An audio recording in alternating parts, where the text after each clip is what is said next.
E no vídeo de hoje a gente vai ver 3 dicas de como ganhar tempo na prova de matemática do Enem. E essas dicas aqui você não vai encontrar em lugar nenhum, porque essas dicas aqui são especiais. Faz parte do método Checkmate. Então vem comigo que esse vídeo tá top.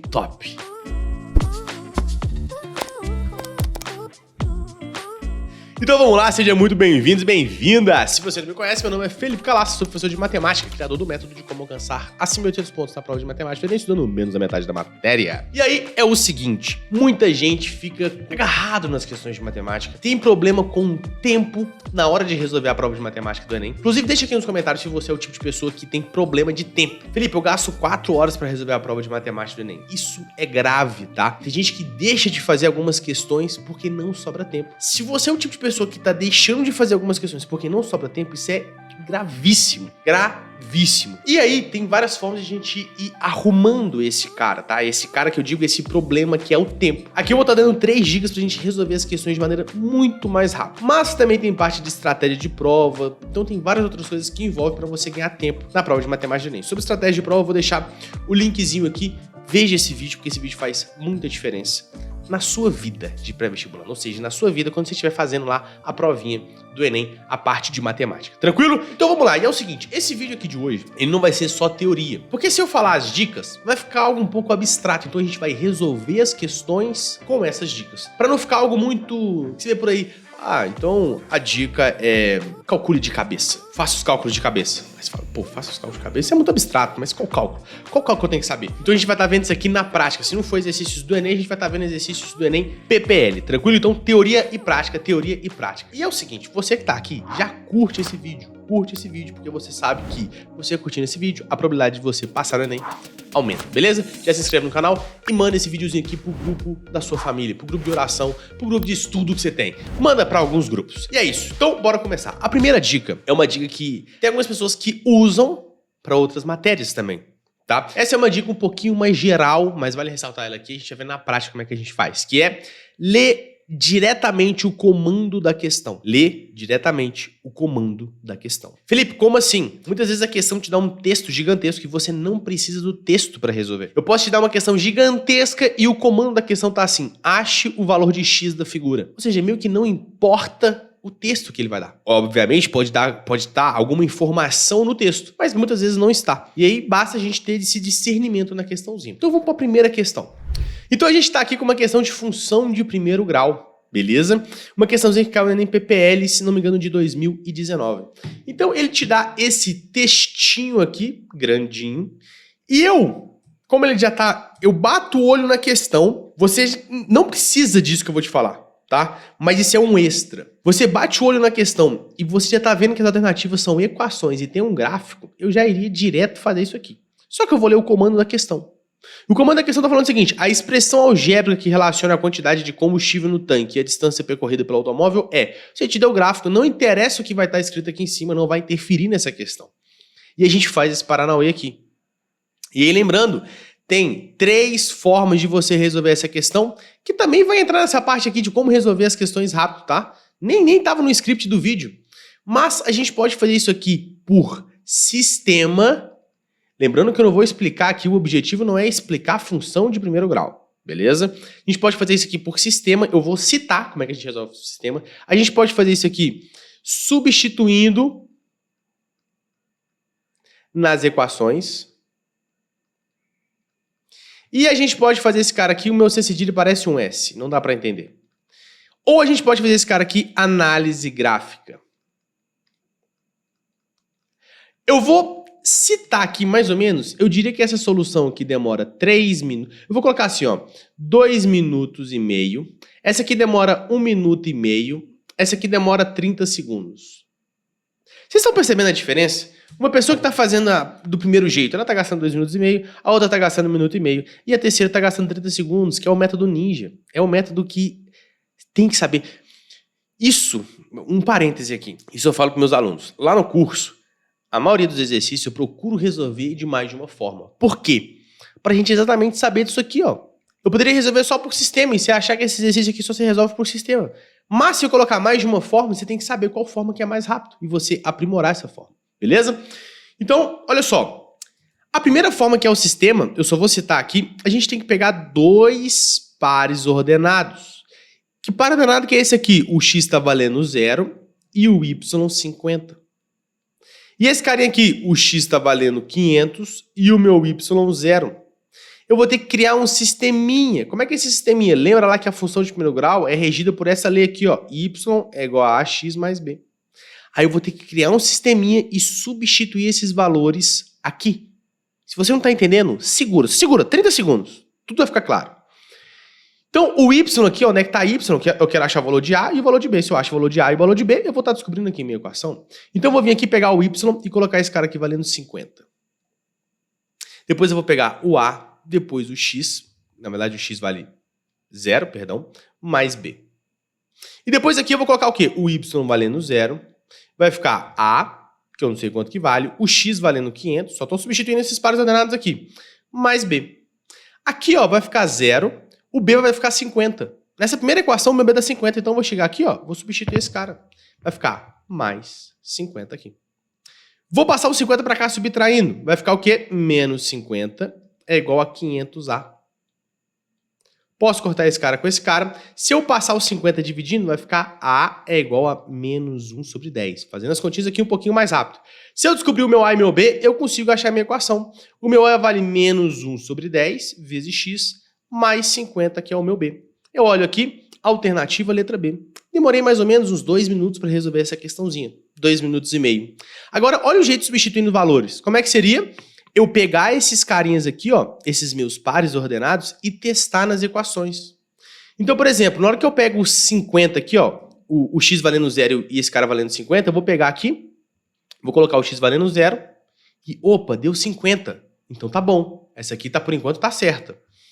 Vou pegar esse outro par ordenado aqui, o x valendo 500. Vai ficar menos 500 sobre 10, vai ficar menos 50. Mais 50 dá 0. Bateu. Se os dois pontos bateu, essa resposta aqui tá certa. Então eu posso fazer isso também substituindo valores. E Felipe, qual que é esse jeito? E aí já vem mais rápido, a gente resolve em 1 minuto e meio. Felipe, qual que é o jeito gráfico de resolver essa parada aqui? O jeito gráfico de resolver esse cara aqui, simples. Você vai bater o olho e dizer que é uma função de primeiro grau. Onde é que está o intercepto desse Paranauê? O intercepto desse Paranauê tá o quê? Tá o quê? Tá aqui, ó. No y, né, que está cortando aqui a ordenada, o ponto y, que é 50. O intercepto é esse carinha aqui, é o meu b. Qual a alternativa que tem 50 aqui? A gente elimina esse cara e esse cara. Sobra a alternativa b e d. Só que isso aqui é uma reta decrescente. Se é uma reta decrescente, o coeficiente angular, ou seja, o azinho, tem que ser negativo. Ó, entre b e d, esse cara está positivo e esse cara está negativo. Então, minha resposta, letra b. Matamos esse cara em 30 segundos. Percebeu que tem várias formas de resolver um exercício? Então a primeira aqui, eu tô ressaltando várias coisas na primeira questão já de cara. Mas o ponto é, algumas questões de matemática você pode ir direto no comando da questão, que não vai ter problema nenhum. Tudo que eu vou ensinar aqui exige prática, tá? Você não vai sair daqui e falar assim, agora eu sei de tudo. Você vai saber, só que para aperfeiçoar você precisa de prática. Você ter confiança, precisar de prática. Tranquilo? Então, bora pra próxima. A segunda dica aqui pra gente ganhar tempo no Enem é você substituir valor, igual eu fiz na questão anterior.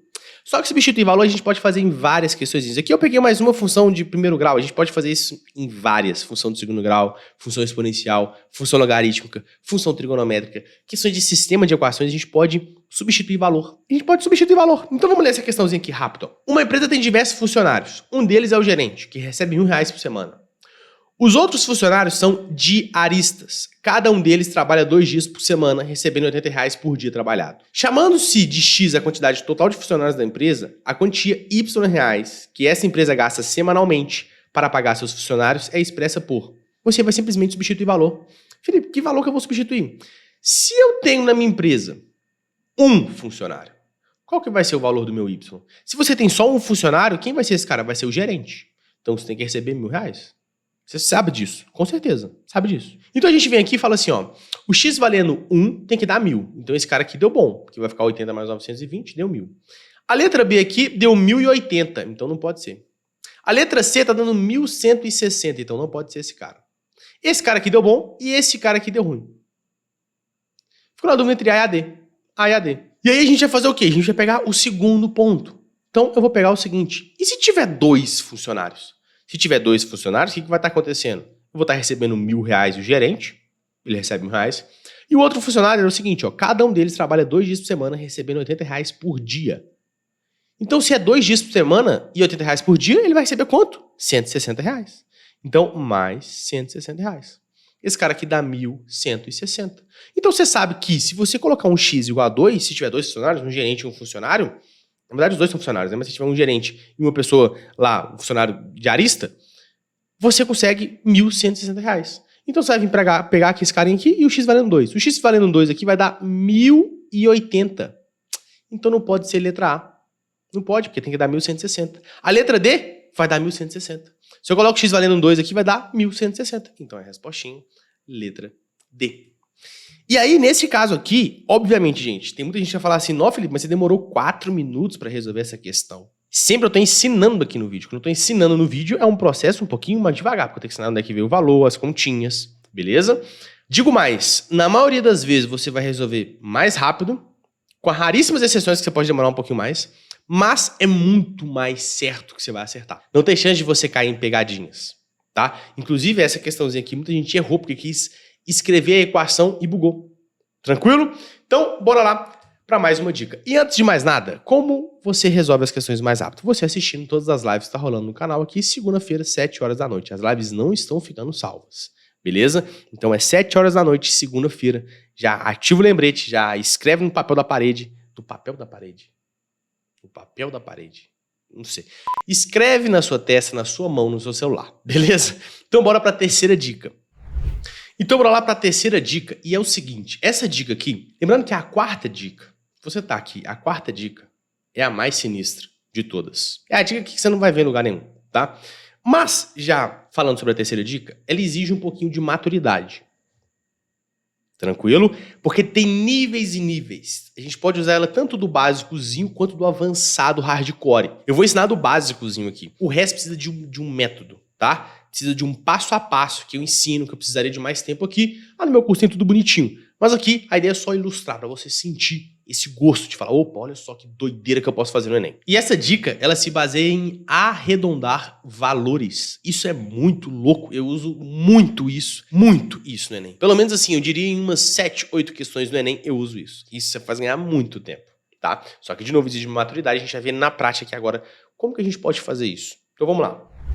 Então a gente tem uma questãozinha aqui, ó, eu vou ler ela bem rapidinho. Calcular a frequência cardíaca máxima é fácil. Rápido e imprescindível para saber os limites do seu corpo antes de começar a se exercitar. Para encontrar a sua, subtrai a sua idade de 220. A recomendação é manter a frequência cardíaca entre 55% e 75% da frequência cardíaca máxima. Considerando uma pessoa de 40 anos, é esperado que sua frequência cardíaca esteja entre. E na verdade, tem a dica de arredondar valores aqui, mas melhor do que isso ainda, você tem que estar a outra dica, a quinta, a bônus, tá aqui embutida nessa dica aqui. Sempre quando você estiver fazendo o exercício, olhe para as alternativas. Olhe para as alternativas. Sempre. Vamos ver isso aqui na prática como é que funciona. Então, ó, eu tenho que pegar minha frequência cardíaca, meu FCM, é igual o quê? 220. Eu não sei porque tá de vermelho, mas agora foi. Menos 40. Esse cara aqui é 180. Eu quero achar 55% e 75% desse cara. Só que veja, olha as alternativas aqui. Não tem nenhuma alternativa começando com o mesmo valor. O que isso aqui significa para mim? Que eu posso achar só esse cara aqui, ó. Ou esse cara. Entendeu a ideia? Felipe, como assim? Porque se tivesse duas alternativas começando com 135, por exemplo, se você achasse 55% e fosse 135, você ia ter que achar 75% pra você saber qual que é a diferença. Nesse caso aqui, não. Nesse caso aqui, simplesmente você precisa achar só os 55%. E aí, tem gente que... Olha como é. Olha só. Tem gente que vai fazer assim, ó. 180. 100%. 55%. X. Aí ela acha o X. Depois ela vai fazer 180, 100%, 75%, 75% Y. Aí ela vai achar o Y. E aí ela vem aqui e marca. Não, filho. Ai, você tem que ganhar tempo. O Enem é tempo, é ouro. Eu vivo falando isso e a gente precisa de método. Não é simplesmente resolver qualquer questão da forma, vou resolver aqui e pronto, final, vou fazer regra de 3. Não é assim, não. Se você quiser alcançar uma pontuação acima da média, você tem que saber desses paranauê aqui. Como é que a gente faz esse cara? Se liga, te liga. Você tem que saber calcular algumas porcentagens de cabeça, beleza? Quanto que é 50% de 180? 50% é metade. 50% é metade. Então você sabe que 50% de 180 é igual a 90. Só que você quer 55%, é um pouquinho mais do que 90. Se a gente for olhar aqui nas alternativas, arredondando os valores, dá a resposta letra D. Se ligou? Rápido. Felipe, mas eu não tenho essa confiança. Porque você não tem prática, porque você não está usando o método. Eu poderia pensar o seguinte, quanto que é 10% de 180? Não é 18? Não é 18, você também tem que saber calcular 10%. 10%, 50% e 1% você tem que saber. Isso aqui é... Vai lá no vídeo de matemática básica do canal aqui e assiste essa parada. 10% de 180 é 18. Ou seja, se eu estivesse falando de 60%, vê se eu consegue calcular essa continha mental comigo. Se eu estivesse falando de 60%, que é 50% mais 10%, eu estaria falando de um total o quê? De 108, que é 90 mais 108. Que é 90 mais 18, perdão. Só que nem tem 108 aqui. Por quê? Porque não é 60%, é menos do que 60%. Por isso que é 99. E aí você, obviamente, poderia fazer as continhas de cabeça aqui. Não, Felipe, mas eu sei, cara. Eu sei que 5% de 180 vale 9, porque 10% vale 18, 5% é metade, vale 9. Então eu vou somar esses dois caras aqui e show 90 mais 9, 99. Perfeito, perfeito. E aí você vai gastar alguns segundinhos a mais, não tem problema. Mas desde que você não faça daquele jeito aqui, colocando tanto de regra de 3, achando o valor de X, depois você acha o valor de Y, não faz sentido. Tem que estar de olho nas alternativas. De olho nas alternativas, beleza? E a gente vai para a última dica. A última dica é mágica, é mágica. Vem comigo, vem comigo. Então, olha só, a gente vai resolver uma questãozinha aqui de PA, usando essa dica. Felipe, que dica que é essa? Entender os padrões do Enem e os padrões das questões. Tem muitas questões que tem padrões. E aí, cada questão é uma questão, cada matéria é uma matéria, por isso tem vários padrões. E isso que eu abordo no meu método. Se você assiste alguns vídeos aqui do canal, eu muitas vezes não ensino só matemática. Ah, vem cá que eu vou te ensinar aqui só o teorema de Pitágoras, o teorema de Tales. Eu vou ensinando como o Enem cobra isso. E o Enem deixa brechas pra gente resolver algumas questões. A gente pode usar as alternativas, pode substituir o valor, enfim, várias coisas. Então vem comigo aqui pra você se ligar o que acontece quando a gente pega um padrãozinho. Sob a orientação de um mestre de obras, João e Pedro trabalharam na reforma de um edifício. João efetuou reparos na parte hidráulica nos andares 1, 3, 5 e 7 e assim sucessivamente de 2 em 2 andares. Pedro trabalhou na parte elétrica nos andares 1, 4, 7, 10 e assim sucessivamente de 3 em 3 andares. Coincidentemente, terminaram seus trabalhos no último andar. Na conclusão da reforma, o mestre de obras informou em seu relatório o número de andares do edifício. Sabe-se que, ao longo da execução da obra, em exatamente 20 andares, foram realizados reparos nas partes hidráulica e elétrica por João e Pedro. Qual é o número de andares desse edifício? Você pode ter bugado, mas escreve aqui de boa assim, ó. A parte hidráulica, vou colocar aqui, ó. Na verdade, eu vou colocar João, não sei escrever João mais. João e Pedro. Nomes criativos. João, 1, 3, 5, 7. Esse cara aqui, 1, 4, 7. Só escrevi o que está no texto. O que está acontecendo aqui? Eu quero saber, eles se encontraram exatamente em 20 andares, né? Beleza, ignora isso. Quais andares que eles começaram juntos aqui? O 1. Primeiro andar. Beleza? E depois, qual andar que eles se encontraram novamente? No 7. Você tá vendo aqui, ó. No 7. Vamos continuar um pouquinho essa sequência? Deixa eu escrever aqui, ó. 9. Tem gente que já pegou a sequência. Se você não pegou, não tem problema. 9, 11, 13. Só escreve. 15. Tá bom, tá bom. Aqui vai ficar o quê? 13, 16, 19. E assim vai indo. Olha o outro andar que eles se encontraram aqui, que tá igualzinho os dois. 13. E aí a gente pode resolver esse cara aqui na mão, porque ele encontrou no primeiro andar, no 7º andar. Então encontrou uma vez, encontraram 2 vezes, 3 vezes. Eu tenho que fazer isso 20 vezes e achar qual andar que eles terminaram de se encontrar. Entendeu a ideia? Isso dá muito trabalho. Aí você pode pensar, Felipe, mas eu sou espertinho, cara. Eu iria usar a fórmula do termo geral da PA para achar esse cara. Muito bem, dá para fazer também. Só que olha só como é que entra um padrão do Enem aqui que a gente não precisa nem fazer conta. De novo, Felipe, mas isso é só nessa questão. Tem muitas questões. É porque cada padrão é um padrão, cada questão é uma questão, cada matéria é uma matéria. Isso leva tempo para entender, principalmente se não tem alguém para te ensinar. Isso é doideira. Isso é doideira. Olha só que doideira. 1, 7, 13. Tá vendo que são só números ímpares? Entendi, Felipe, mas o que isso tem a ver? Quer dizer que o 20º andar aqui também, ele vai ser ímpar. Olha as alternativas aqui. Número par, número par, número par, número par. Sobrou a letra D, número ímpar. Felipe, eu nunca iria pensar nisso. Porque nunca ninguém te ensinou isso. Entendeu a ideia? Padrões do Enem é muito difícil você aprender sozinho. Você vai estudar muito tempo pra você aprender sozinho os padrões. Você precisa de alguém para te orientar. E para cada resolução falar, olha esse padrãozinho aqui. E com o tempo você vai pegando. Tem questões, vai chegar no tempo que você nem lê as questões direito, você já resolve as questõezinhas. Isso é doideira. Mas é o seguinte, a gente acabou as 4 dicas. Se você chegou aqui, valeu pela atenção. Não esquece de curtir esse videozinho, porque ajuda o algoritmo a entregar para mais pessoas, tranquilo? E manda pra galera e se inscreve no canal. Tamo junto. E comenta aqui o que você achou. Se essas dicas de fato te ajudaram a abrir sua visão para você ganhar mais tempo na prova de matemática do Enem. Tamo junto!